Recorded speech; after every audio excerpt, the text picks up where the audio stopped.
হরে কৃষ্ণ।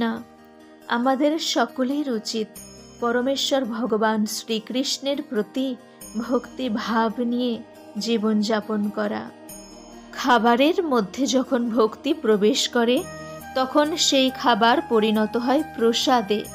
ক্ষুধার মধ্যে যখন ভক্তি প্রবেশ করে তখন সেই ক্ষুধা পরিণত হয় উপবাস বা তপস্যায়।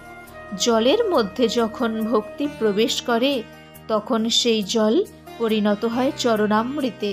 আর ভ্রমণ বা পর্যটন ক্ষেত্রে যখন ভক্তি প্রবেশ করে তখন সেই পর্যটন পরিণত হয় তীর্থক্ষেত্রে।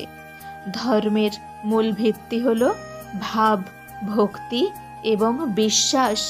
সকলের কর্তব্য পরমেশ্বর ভগবান শ্রীকৃষ্ণের পাদপদ্মে ভক্তি ভাব নিয়ে চলা। হরে কৃষ্ণ।